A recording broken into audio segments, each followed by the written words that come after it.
Ano ang iniiyak nyo? Kaya tayo nandito. Kasi lahat tayo bigo. Bigo sa pag-ibig!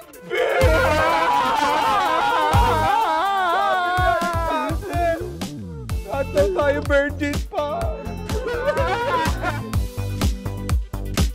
Simula ngayon, isosolve natin ang problema natin sa pag-ibig gamit ang science.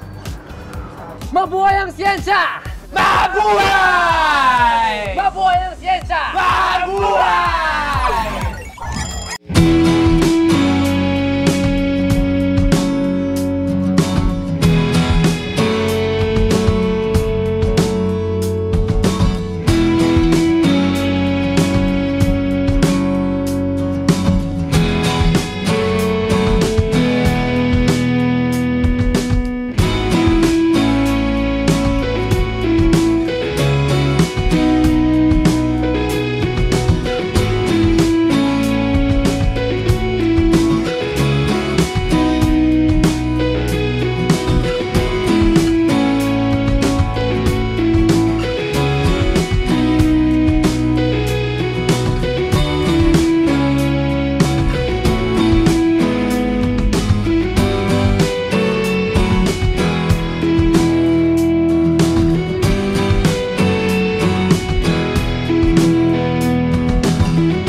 Dito na nga lang kaming magaling.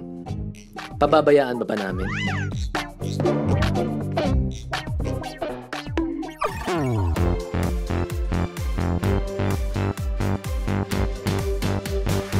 Hindi ko na malaman kung anong sasabihin ko sa inyo.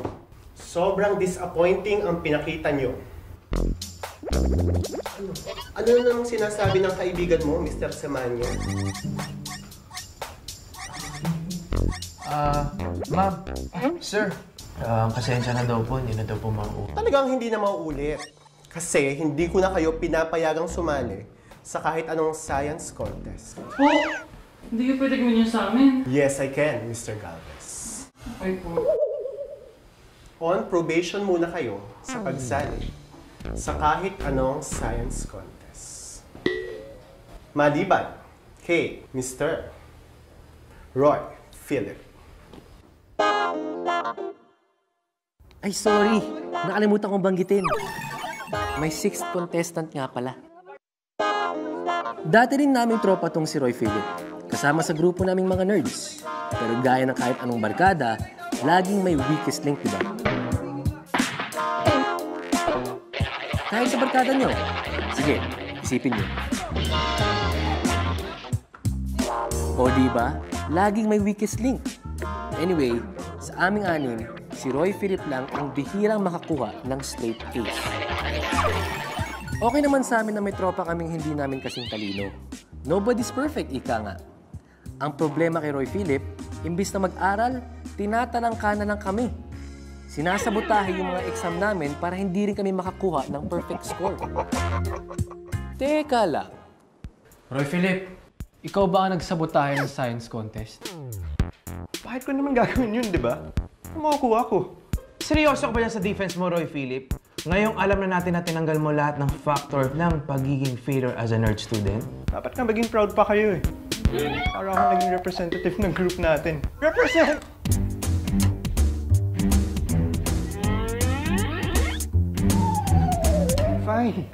Fine.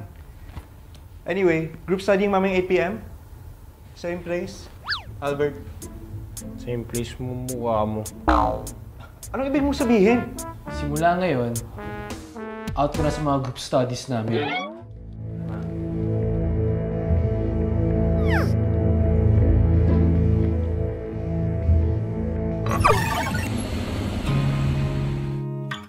Ang saklap, di ba? Loser na nga sa pag-ibig, loser na rin sa academics. So, ma'am, yung kulang pa lang po is yung slice of cake and yung caramel macchiato na order niyo po. Okay po. May gusto po ba kayo i-order? Okay na yun. Okay.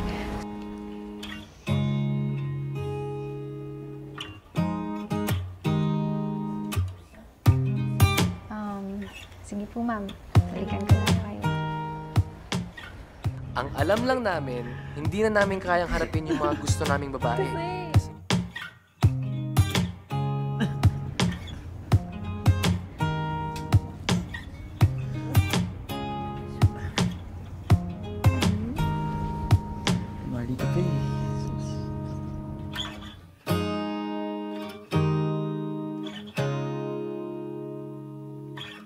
Kung may paraan man para masabi namin talaga sa kanila ang tunay naming nararamdaman, hindi pa namin to nadidiskubre.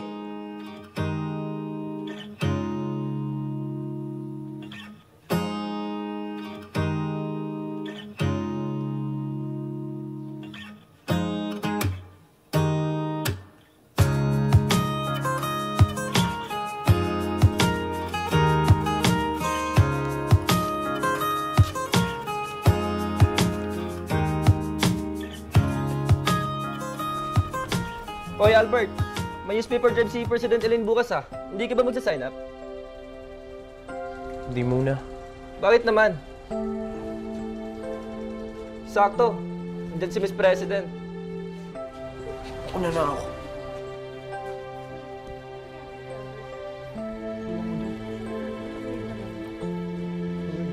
Bigla na lang, Miss.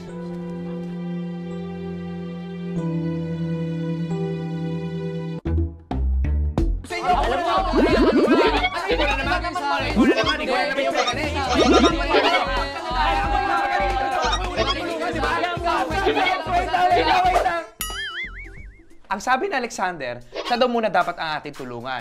Dahil pag hindi natin siya unang tinulungan, baka maunahan siya ng frat boy na si John. Kamusta pala kayo ni John? Nililigawan ka nung mayabang na yun? Hindi, Elaine. Ano ka ba? Hindi. Ba't parang kinikilig ka dyan? Eh kasi tignan mo to, Venus. Ilang beses na ako nakatanggap ng ganito. Feeling ko galing kay John. Parang wala naman sa bokabularyo ni John yung mga ganyan-ganyan. Grabe naman sa bokabularyo, Elaine. Siguro nga limitado ang vocabulary ni John. Pero, wag naman kayong judgmental. Gusto lang ng tao magdikit-dikit ng kung ano-ano. Dikit-dikit na kung ano-ano. Grabe to. Pero kung hindi man galing sa kanyang mga to, gusto ko makilala kung sino nagpapadala nito sa akin. Kasi, nakahaba ng hair, sis! Sige? Parang humaba nga ng 1 inch yung buhok ko simula nung nakatanggap ng ganito. Tignan yung haba, oh! Parang hindi naman eh. Maba, nakakulot na. Alam mo, Alexander, pasensya ka na. Pero wala ka bigat-bigat yung problema mo. Kung meron man uunahin na isolve, yung sa akin dapat yun. Guys, dignidad ko ang nakasalalay dito. Please, guys. Parang wala nang manunukso sa aking bading. Please.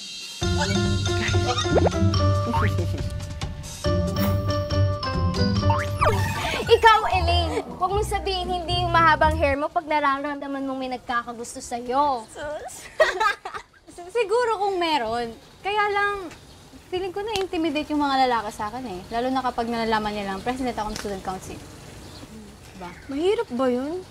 Pwede mo naman hindi pa alam sa kanila eh. Pwede ba yun, Linus? Eh, sikat na sikat tong Madam President natin. It's an honor to be your sister, Madam President. O siya, magtapon ka na ng basura dun mamaya. Oo nga.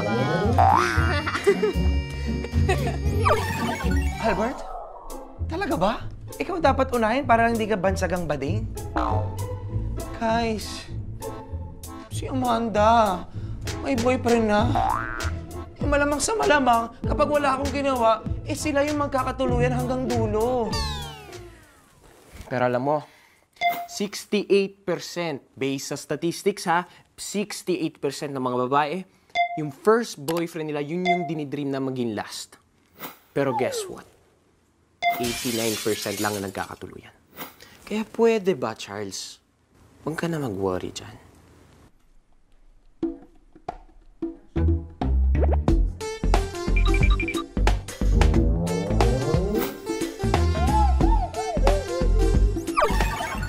How about this, Freddy? Mukhang mas okay yung food nila dito.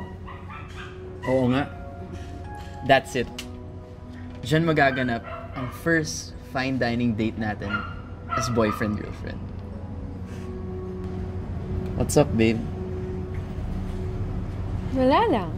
Sana ganito tayo palagi. What are you talking about, Mans?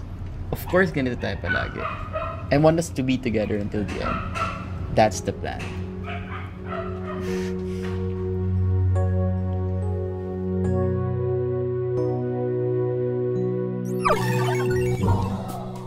Tama si Albert. Hindi ka dapat masyado nag-worry sa boyfriend-boyfriend na yan. Thank you, Isaac. Kaya dapat, ang problema ko ang unahin nating i-brainstorm. Dahil pag umalis si Apple at nag-ibang bansa, paano na ako? Game over na!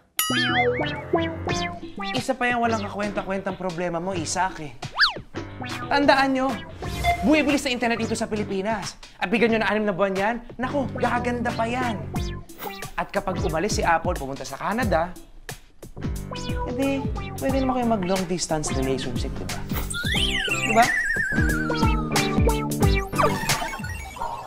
O bakit nandito ka, pate?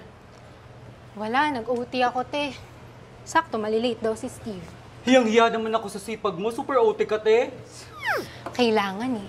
Para sa ekonomiya. O siya, sige. Bihis mo na ako. Sige, te.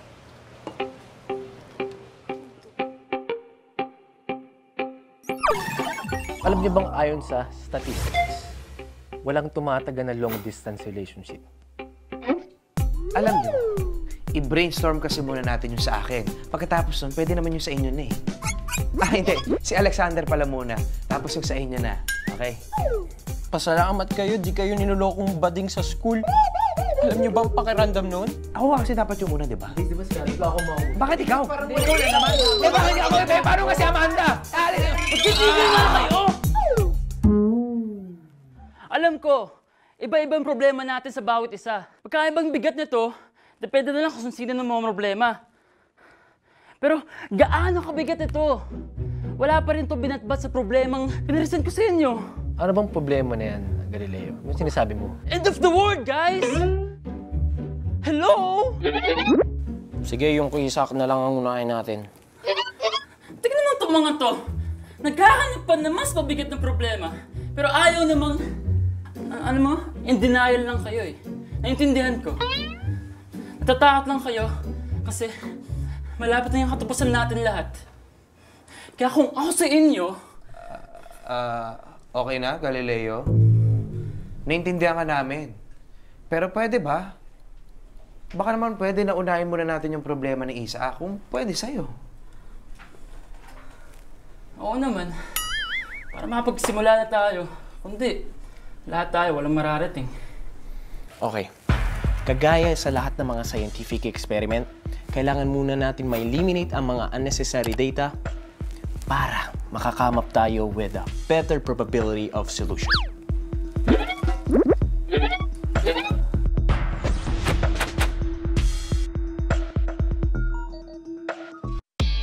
Kakaibang lakas ng loob namin ng mga panahong yun. Pakiramdam namin, sasali kami sa isang science contest na sure win. Sa talino namin, imposibleng hindi namin mahanap ang sagot sa problema namin sa puso. Well, at least yun ang akala namin.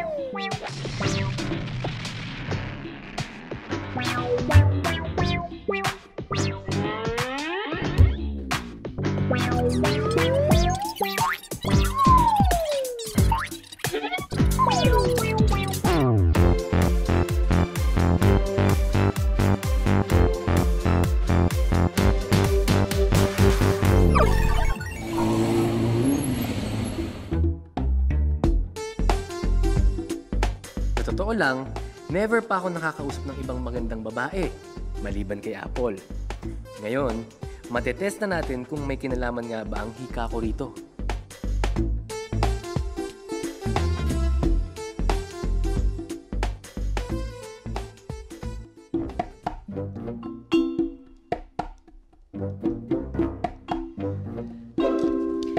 Hi, Miss. Yes? Itatanong ko lang sana ano yung in-order mong kape. Ordinary coffee lang to. Okay. Salamat.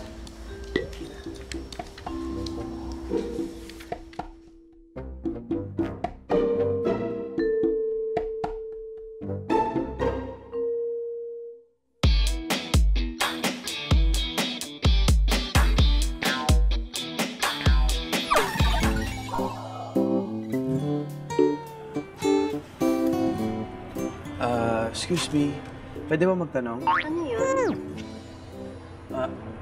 Alam niyo ba kung saan yung engineering campus dito? Naku, pasensya na. Hindi ko alam eh. Freshman lang ako. Sige. Salamat.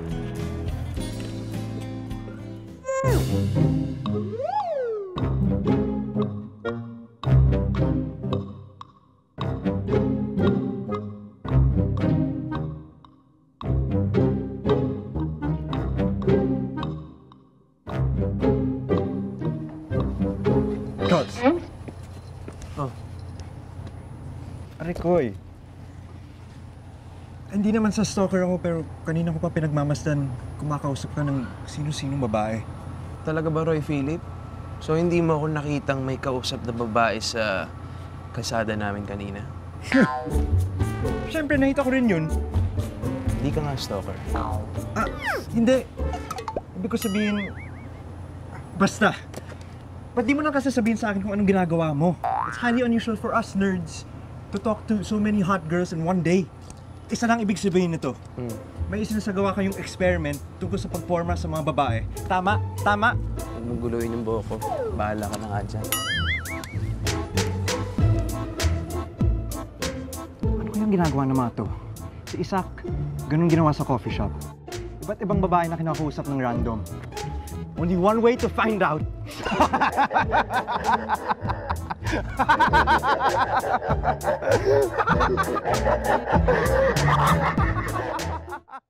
Na-confirm namin ni Charles at Albert na kina Apple, Elaine at Amanda lang lumalabas yung symptoms namin. Weird. Ibig sabihin... Oo, Galileo. Nagmamanifest lang yung symptoms namin kapag nakakausap namin yung mga gusto na yung babae. Nakakaibang manifestation, di ba? Parang enigma na nga eh.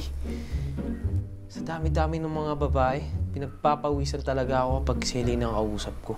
It's a curse! Tama si Alexander. Ang sabi niya, it's a form of allergy. At kahit anong allergy, lahat yan may gamot. Ano naman yun? Teka nga.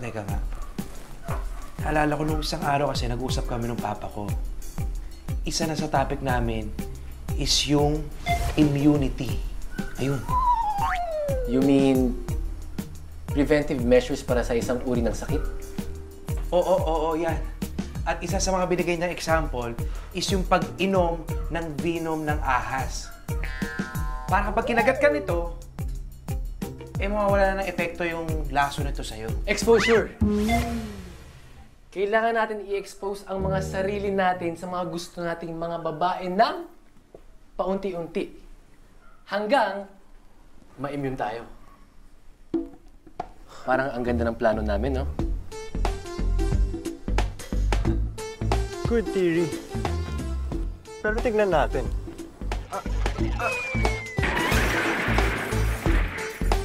Ano yun?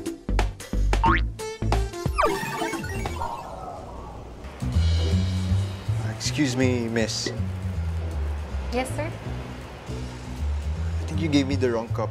Tira mo, isa akong nakasulat dito. Hindi po ba sa inyo to? Hindi. If I'm not mistaken, siya ata yung lalaki nagtatago dun sa dulo. Nga si Sir Isaac nga yun. Sige po. Thank you po, sir. Pasensya niyo po,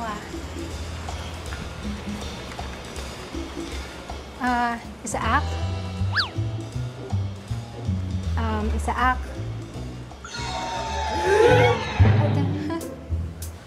Yung kape mo kasi nagkamali kasi ng order eh. Okay ka lang ba? Kape? Tubig? Hinga? Sir Isaac? Sir? Sir? Sir? Okay, kape. Kape niyo po, sir. Isa. Ay, wait. Ano ba? Ano nangyari?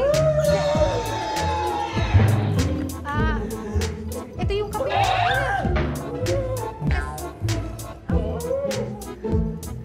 Sir, yung kape niyo? Ano nangyari?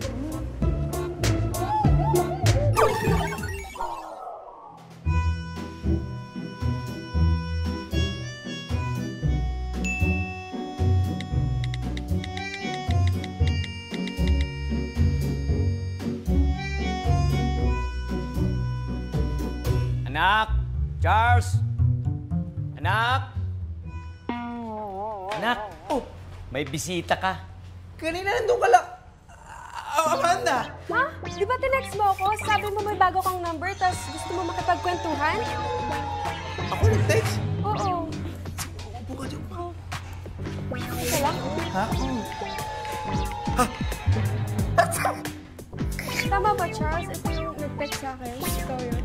Ako nag-text? Hindi ah.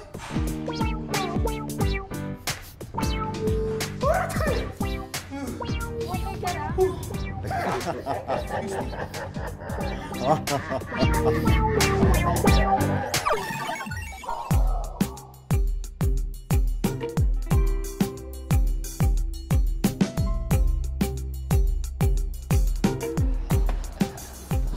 Uy, Albert! Kumusta? Okay naman. May nakalimutan pala ako.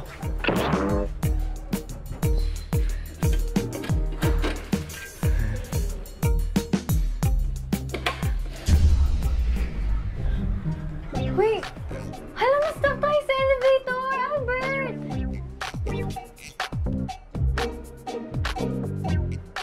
Okay ka lang?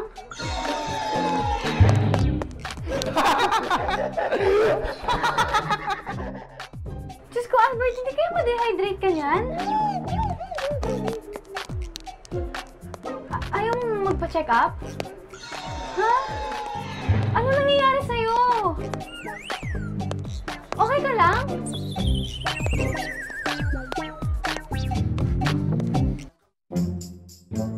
Hindi natin to pwede ipagpatuloy. Kasi napakahirap iwasan ng mga babaeng gusto natin. Bago pa ma-immune tayo sa kanila, mga negative 1,000 ang nawala sa pogi points natin. Wrong. Based sa probabilities na makasalubog natin ang mga gusto natin na babae sa loob ng 12-hour window, yan yung average time na nasa school grounds tayo.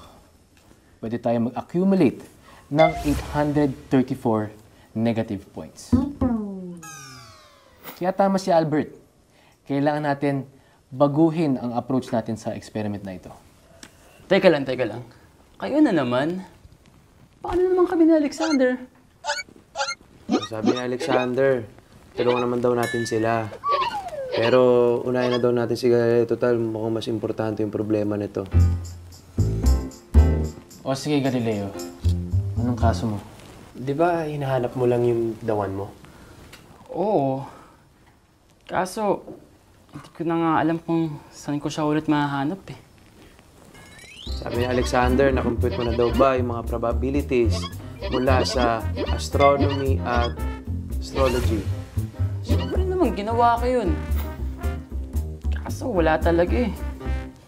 Mukhang hindi ko mahahanap yung dawan ko bago magunaw yung mundo. Saan mo ba siya huling nakita? Kung saan ko siya unang nakita? Sa stadium. Yun naman pala eh. Ba't di mo subukan abang-abangan dun? Kasi malaki ang tsansa na mapadaan ulit siya dun. Tama! Alam mo, iba talaga habang nagpa-brainstorm tayo, guys. Thank you so much!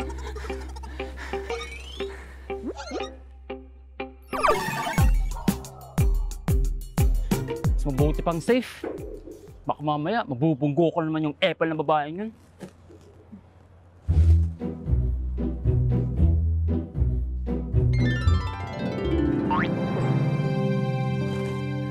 Si Dawan! Ano ba naman itong mga to? Dito pa kasi tumatambay. Pwede naman sa library o sa museum. Galileo, para malungkot ka. Hindi mo ba nahanap yung the right one mo? Hindi! Wait kang, hindi ko mabase. Ang sabi ni Alexander, baka daw, pwede naman daw natin siyang tulungan. Silang dalawa. Ay, ikaw lang ba? Siya lang. Oo nga naman. Si Alexander naman ang tulungan natin. O sige, anong gusto mong gawin natin, Alexander? Baka kala niya daw, baka daw pwedeng matakot sa kanya si John. Na hindi na siya asarin na mama's boy. Tapos, makakaporma na siya kay Stacy. Teka lang. Di ba parang mas malaki ka ata kay John na yan? Nagkakamali ba ako? Mas malaki daw siya. Uy! Uy! Paano nalaman may ballpen ako?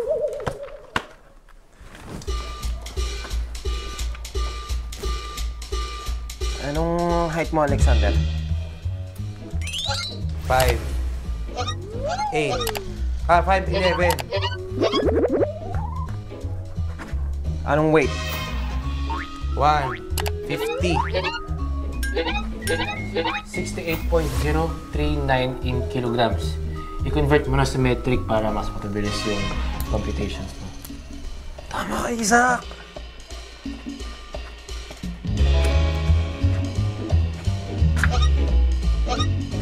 Ito na. Base sa calculation ko, Based on your weight and height and yung agility mo compared sa height and weight ng John na yan. Feeling ko may 80% chance na matalo mo siya sa isang boxing match. Yehey daw, yehey! Yehey! Boxing! Kaya-kaya daw niyang talunin sa boxing yun, si John. Dali-dali ng project ko, hindi mo ginawa. Sorry na dyan. Bigyan na lang kita ng pera. Ikaw ang bibigyan ko. Aba, may pagka-superhero rin pala tong mama's boy na to. Teka, ba't ka ba nandito? Kapogi points ka kay Stacy, no? Di ba sinabi ko naman sa'yo, kalimutan mo na siya. Hindi siya pumapatol sa mga sanggol. Oh, hindi ka lang ba pipe? Bingin ka na din. Umalis ka na.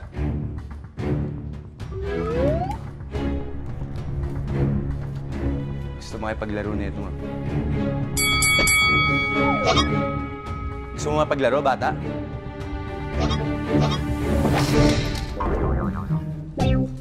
Tara.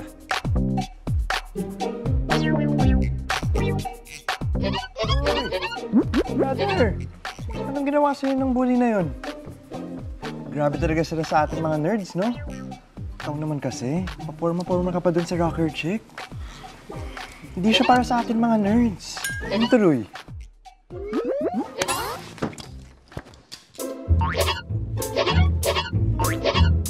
Hindi! Hindi totoo yan!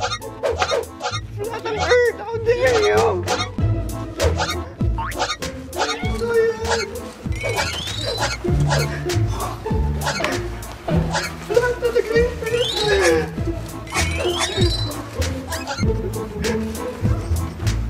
Flat ang Earth! Flat! Yakin na nga yan! Ayun o, oh. Ano, pati pag-aray sa akin, ha? Hindi pwede to. Kailangan makaisip tayo ng ibang solusyon para sa mga problema natin. Paano naman, Charles? Lahat ng options na gawa na natin. Huwag kayong mag-alala, guys. Baka nakakalimutan nyo. Tayong 5 ang pinakamatalinong estudyante sa school natin. Sa lahat ng fields of science. Just like every scientific problem, there is a solution. Meron ka bang alam na solusyon, Isaac? Wala. Alam nyo, siguro nga, maraming method dyan. Kaso, hindi lang natin nakakita sa ngayon. Baka mali lang tayo. Baka hindi kaya solusyonan ng science ang pag-ibig.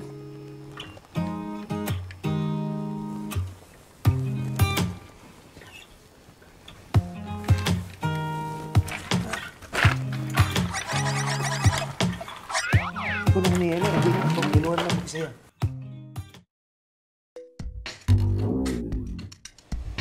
You must be Albert. Oh, ba't parang naninigas ka dyan? Ikaw? Ikaw yung guardian ko. Guardian angel? Maybe. Why? Have you been a naughty boy?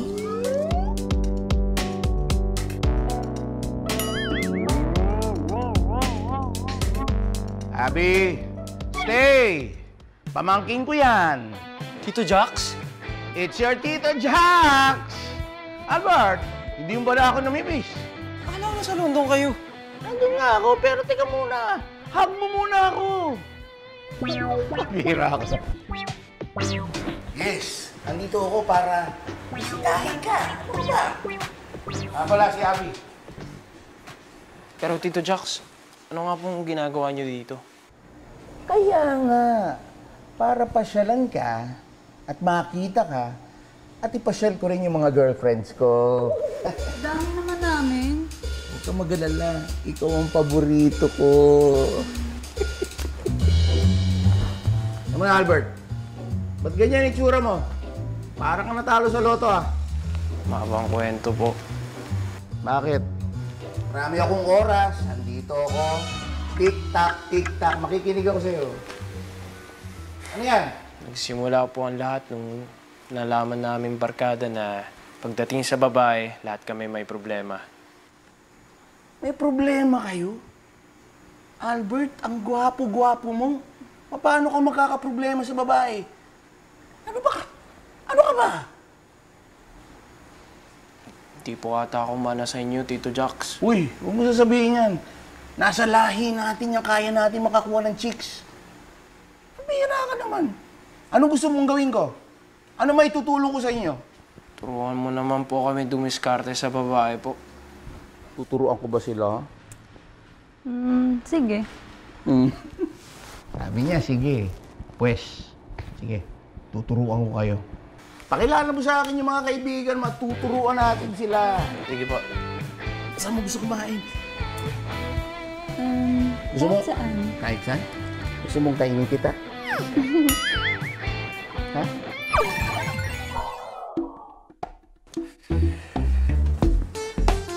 Para saan ba itong emergency meeting na to, Albert?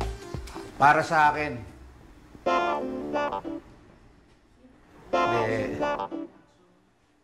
Para sa inyo. Andito ako para ibahagi sa inyo ang aking mga nalalaman. Anong mga nalalaman? Matatalino naman po kami yung 5. Ano ba yung sinasabi niyo? Unang-una, huwag niyo na akong pinupo. Pangalawa, Albert, bago pa nagpunta yung mga kaibigan mo, sinabi mo sa kanila kung bakit sila nandito. Baka hindi kasi sila maniwala eh. Sorry, Tito Jax. Okay lang yan. Mas mabuti nga yun eh. Teka lang, ano ba talaga ginagawa namin dito? Nabanggit kasi sa akin itong pamangkin ko si Albert na namumroblema daw kayo sa mga babae. Kaya eto, nandito ako ngayon para tulungan kayo. Okay? Kaya magpasalamat kayo dahil nandito ako. Okay? Ito na ang pagbabago ng inyong mga buhay. Ako ang magtuturo sa inyo na makuha nyo ang kahit sinong babaeng matipuhan nyo. Naririnig nyo ba yun? Kahit na sino.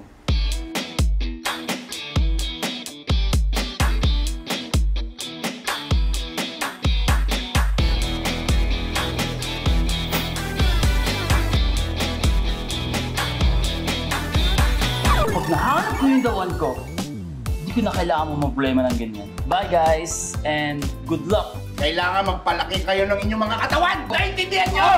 Hindi ba kayo naiingit sa katawan ko? Pa-flex-flex lang, nakikita niyo yan? Wala ka bang sasabihin pagkatapos ko magdrama? Siguro iniisip mo yung babae tinututor mo. Uy, hindi! Loyal ako sa dawan ko. Mukhang may nagbabago na kay Galileo. Actually, may nagbago na rin sa aming apat dahil sa kaka-gym namin. Ito pala yung pinagkakabalaan yung ngayong apat, ha? Masakit talaga yan eh. Pero ito, pinasok na natin ito eh.